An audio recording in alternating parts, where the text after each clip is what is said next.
예, 차원철 교수님과 윤도경 교수님의 강의 잘 들었고요. 아마도 이 디지털 헬스케어라고 하는 어떻게 보면 약간 생소한 내용일 수도 있는데 이미 이런 심전도까지 내용을 들어보면 아마 조만간에 임상적으로도 많이 활용이 가능하고 또 적용이 많이 될 수 있는 그런 분야가 아닌가 하는 생각을 갖게 되었습니다. 제가 내용을 듣다 보니까 조금 이제 간략하게 질문이 좀 들어서 이제 여쭐 건데요. 아마도 저 외에도 같이 들으시고 계시는 많은 청중분들께서 궁금하신 부분이라고 생각이 됩니다. 일단 저희가 지금 이 학회가 그 심리혈관 질환 예방학회인데요. 일단 차원철 교수님께 좀 먼저 여쭤보고 싶은데 이게 어쨌든 응급 질환에서 이제 의미는 이제 확실하게 그 영역을 차지하고 있는 것 같다라는 생각이 들고 있고, 그렇다면 이제 예방적인 개념에서 보면 저희 뭐 내분비내과나 이런 영역에서 보면 이 심전도 패치형 심전도극을 만성 질환에 활용할 수 있는 그런 방법도 있을까요? 예, 질문 감사합니다.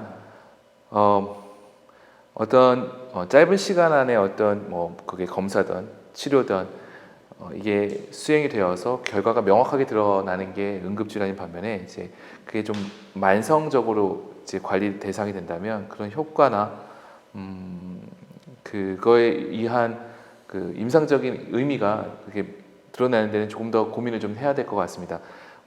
제 생각에는요, 그게 완전히 만성 질환의 일반 관리라는 게 특히 심정도 파형이 변하는 어떤 심혈관 질환에 적용되기는 어려움이 있지만 저희가 뭐 스테이블 안자이나처럼 좀 명확하지 않지만 저희가 진단을 위해서 조금 애를 쓸 수 있는 그 급성과 그 만성의 그런 중간 지역에서의 새로운 유즈 시나리오들을 찾을 수 있을 것이라고 생각을 합니다. 결국은 이번 윤도경 교수님께 제가 한번 여쭤보는데, 결국은 사실 이게 환자한테 적용을 잘 하려면 굉장히 이제 다양한 센서들이 많이 들어와야 실제적으로 이제 진단의 정확도도 좀 높아질 거라고 생각이 되는데, 현재 지금 말씀해주신 이런 심전도 이외에도 그 심뇌혈관 질환의 위험 인자를 좀 파악할 수 있는 다양한 뭐 디지털 바이오마커라고 할까요? 좀 표현이 이상할지 모르겠는데 그런 바이오마커들이 있을까요? 디지털과 관련된. 네, 사실 뭐 제가 주로 관심을 갖고 연구하는 분야가 이제 심전도든 생체 신호여서 생체 신호를 하나의 예시로서 들어서 말씀드렸을 뿐이고요. 사실 다양한 시도들이 많이 되고 있는 것 같습니다. 이제 최근에 이제 구글에서 발표하는 것들을 보면 구글에서 처음에 이제 센세이션하게 발표했던 것 중에 하나가 안저 영상을 촬영해서 그 안저 영상에 대한 판독이 이제 안과 전문의만큼 한다는 것들이 이제 발표를 해서 이제 센세이션이 됐었는데, 그 이후로 계속 스터디를 해서 그러니까 그 안저 영상에서 안과적인 질환뿐만 아니라 결국 그 안저에 혈관들이 있으니까 그 혈관들의 모양을 통해서, 그리고 하나의 이제 스냅샷이 아니라 동영상의 그런 흐름을 파악할 수 있기 때문에 그 영상들을 분석을 해서 연구를 해봤더니 어떤 심폐혈관 질환 관련된 여러 인자들을 찾을 수 있었고 위험 요소들이랑 연관있었다는 발표를 하는 것을 이제 본 적이 있습니다. 그래서 그쪽에서는 뭐 회사니까 마치 이제 안저 영상만 찍으면 이제 모든 만성 질환을 저희가 그 구글에서 뭐 할 수 있을 것처럼 발표를 하기도 했었는데, 어쨌든 그런 안저 영상이 됐든 어떤 다른 이런 혈액 순환이나 뭐과 관련된 다른 부분이라도 우리가 이제 디지털화 시킬 수 있고 그것이 뭐 패턴을 우리가 찾아낼 수 있다면 충분히 그 안에서 심뇌혈관 질환의 위험 인자를 탐지하는 데 충분히 활용할 수 있을 것이라고 생각이 듭니다. 예, 말씀 감사합니다. 그러면 조금 한번 또 고민이 좀 되는 게, 지금 말씀해 주신 것처럼 여러 가지 적용의 가능성이 있다라는 생각은 저도 이제 공감이 되는데, 그럼 또 차원철 교수님께 여쭤볼게요. 이게 응급의학과시다 보니까 사실은 결국은 뭐 센서건 뭐 심전도건 여러 가지 이제 활용을 하려면 이게 이제 사실 환자한테 적용이 되려면 거기에 대한 또 근거가 있어야 되잖아요. 물론 보통 우리가 어떤 디바이스나 어떤 의료기기 같은 게 활용이 되려면 뭐 가능성이 있어야 되고 뭐 효과가 있어야 되고 뭐 이런 이야기를 하는데, 사실 응급의학과는 조금 더 예민하지 않나요? 이게 뭐 진짜 한순간 찰나에 이게 센서가 정확하게 뭔가를 파악해 줘야 되는데, 여기에 대해서 어떤 유효성이나 효과 같은 거에 대한 검증, 자, 이런 부분을 어떻게 접근하시는지 좀 여쭤보겠습니다. 맞습니다. 아무튼 의료기기가 그리고 이제 잠재적인 중환자죠. 심뇌혈관 환자들에게 적용되기 전에는 굉장히 엄격한 그런 테스팅을 거쳐야 되고요. 그리고 이런 테스팅에는 그 기기 자체의 성능도 중요하지만 이게 가지고 있는 그 어떤 모바일에서 또 그 당시 환자 적용되는 환경까지 감안을 해서 이게 제대로 쓰일 수 있다는 그런 확신이 들어야지 저희가 현장에 제대로 쓰여질 수 있을 거라고 생각합니다. 한 가지 예를 들어 드리면 이제 그런 고민을 했던 것 중에 하나가 이제 PAD가 있습니다. Public Access Defibrillator죠. 그래서 과연 일반인이 현장에서 심장의 쇼크를 주는 것들을 할 수 있을까? 사람을 죽일 수도 있는 기구인데 그래서 근데 그런데 굉장히 결과적으로는 굉장히 성공적이고 중요한 하나의 축이 되었습니다. 그 과정이 PAD가 겪어왔던 과정처럼 그런 일반인 비전문가에게 가져가는 의료기기가 그런 순서를 밟아야 된다고 생각하고요. 그걸 위해서 저희가 응급 의료를 하시는 분뿐만 아니라 이제 예방의학 그리고 나아가서는 이제 심뇌혈관 질환을 이제 관리하시는 분들까지 다 같이 모여서 좀 지혜를 모으고 그리고 좋은 임상 시험 설계를 한 다음에 그 결과를 같이 공유할 수 있어야 될 것이라고 생각합니다. 그럼 만약에 회사를 차리진 않으셨지만 이 관련 회사 업체 만약에 기업을 차은철 교수님께서 창업을 하셨다면 그 전망을 어떻게 보시나요? 네. 많은 기업체분들 알고 계실 테니까. 네. 저희가 다 같이 아마 웃는 이유는 이게 제가 연구자로서는 이제 이게 과학적이고 임상적인 부분에 집중을 하고 있는데 참 어려운 게 이 사업으로서 회사가 성공할 수 있느냐는 다 어려운 것 같습니다. 하지만 방향성은 저희가 그 방향이 맞는 것 같습니다. 지금 의료에서 현재 가지고 있는 시스템이 메꿀 수 없는 그런 틈에 지금 그 틈을 메꿀 수 있는 능력을 가진 기술이 적용되는 것은 맞고요. 그렇지만 저는 그런 관련 기업의 주식은 없습니다. 네. 이게 어렵다는 게 장점일 수도 있고 단점일 수도 있죠. 근데 단점은 이제 어렵다는 거고 장점은 경쟁자가 없다는 거니까 네. 해결하면은 대박이 날 수 있습니다. 그러면 지금 윤도경 교수님께서 이제 장점일 수도 있고 단점일 수도 있다라고 말씀 주셨는데 어쨌든 윤도경 교수님께서도 지금 사실 윤도경 교수님은 지금 회사를 창업을 하셨죠? 네, 맞습니다. 그런 데이터 분석이기는 하지만 그러면 지금 아까 발표할 때 말씀 주셨던 그런 여러 가지 개발된 모델들이 있을 건데 지금 뭐 차은철 교수님하고 같은 맥락의 질문이긴 합니다만 자, 이 개발된 모델들이 상용화되는다, 임상적으로 상용화되는 데 있어서 가장 큰 허들 혹은 어려움이 있다면 어떻게 생각을 하실까요?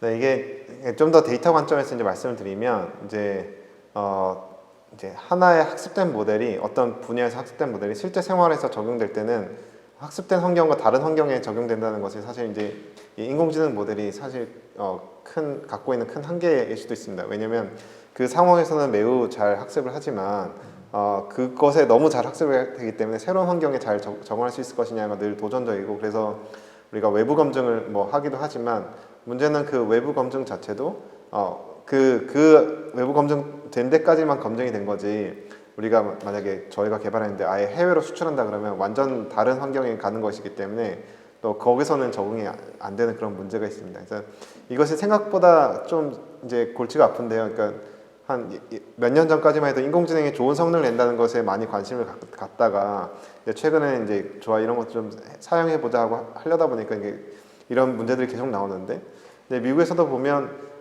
인공지능 알고리즘을 개발하는 데 사용된 많은 데이터셋이 특정 주에 속해 있어요. 그러니까 뭐 캘리포니아랑 매사추세츠 그 두 주에만 거의 집중적으로 되어 있기 때문에 과연 나머지 주에 그 알고리즘을 적용할 수 있을 것이냐 이런 이슈들이 있는데 그럼 똑같은 거죠. 그러면 미국이나 이런 데서 논문들이 많이 나오고 있는데 그 연구 주제들이 많은데 한국에 똑같이 적용할 수 있을 거냐 이것이 되게 챌린징한 문제고 그 환자의 그런 캐릭터가 다른 것뿐만 아니라 질병의 프리밸런스에 따라서도 결국 그 성능 지표가 다 흔들리거든요. 그래서 결국 그러면은 이제 새로운 곳에 이제 도입할 때 미국에 있는 것을 한국에 도입할 때 얼마만큼 강하게 이제 이 테스트를 다시 할 것이냐가 또 다시 이제 챌린지가 될 건데 이제 왜냐면 결국 데이터가 이제 준비가 이제 되어 있어야 될 거고 너무 이게 그 스트릭트하게 규제를 하다 보면 사실 근데 또 하나의 문제가 이게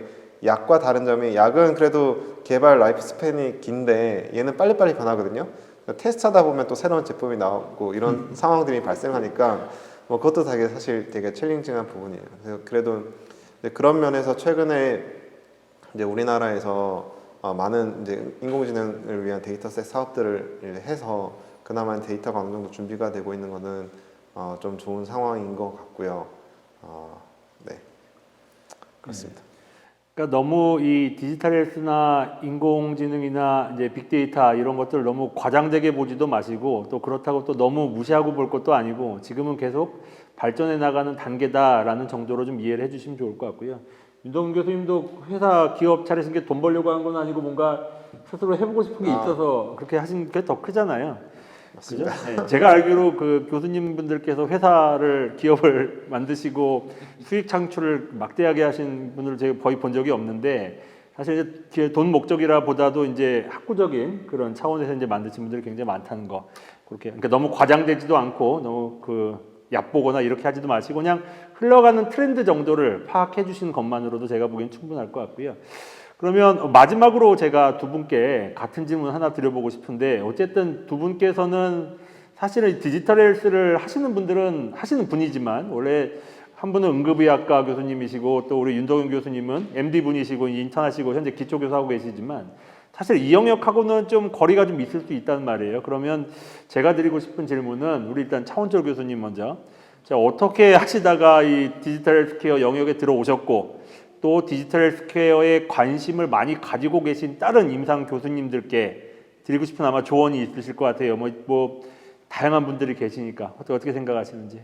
그 간단하게 말씀드리면 그 제가 시작을 하게 된 그런 백그라운드는 제가 굉장히 산만해서 그렇고요. 제 생활기록부에도 써 있습니다. 애가 산만하다고. 그래서 한 가지 문제를 보면은 문제를 해결을 해야 되는데 자꾸 딴 생각을 하다 보니까 이렇게 됐고요.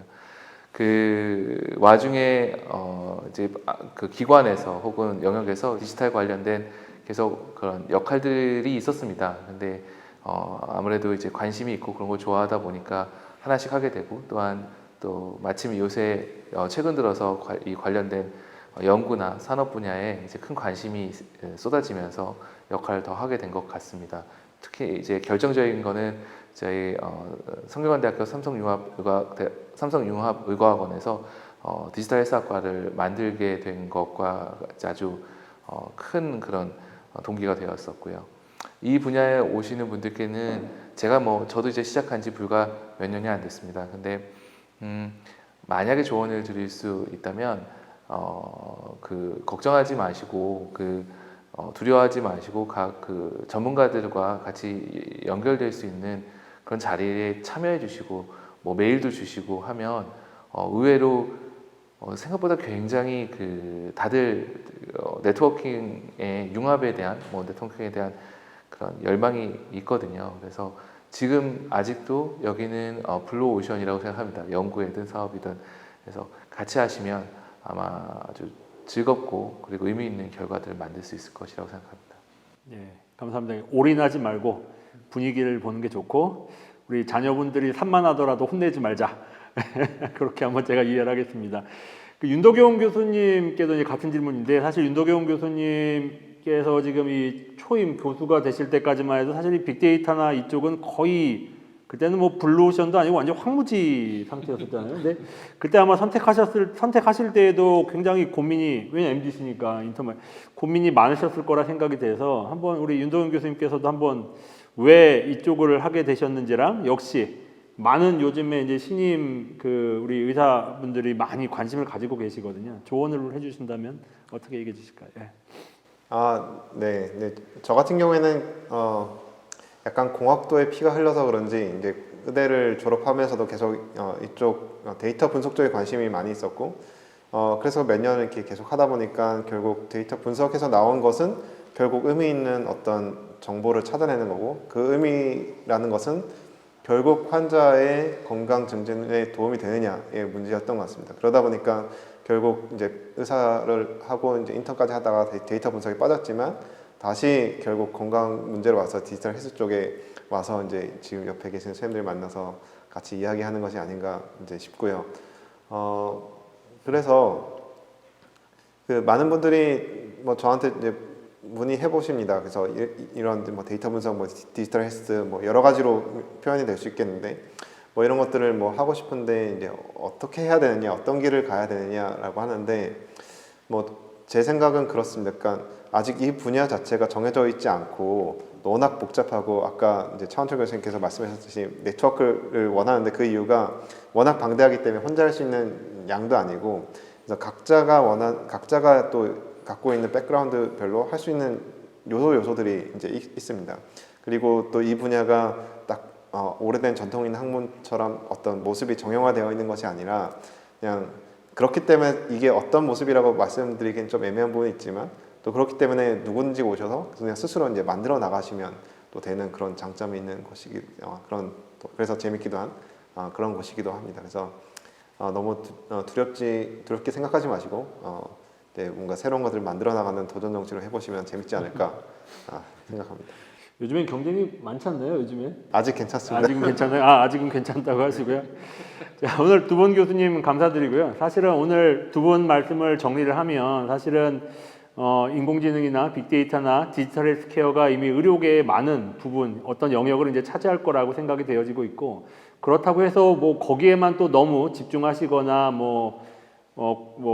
아까 과장되게 하거나 아니면 걱정하시거나 그럴 필요는 없을 것 같고요. 일단 본인 영역에 충실하시면서 우리 차원철 교수님 말씀하신 것처럼 타 분야에 있는 분들과의 교류만으로도 충분하게 이제 서로 원하시는 결과를 얻을 수 있을 거라고 생각을 합니다. 일단은 오늘 아까 말씀드린 대한심뇌혈관 질환 예방학회에서 진행하는 학술 심포지엄 디지털 헬스케어가 이 심뇌혈관 질환 예방 관리에 어디까지 파고들어서 그 역할을 하고 있는지에 대해서 두 분 교수님 좋은 말씀 주셨고요. 다시 한번 감사드리고 이 학술 심포지엄 오늘 강의는 여기서 마치겠습니다. 경청해 주셔서 감사드립니다.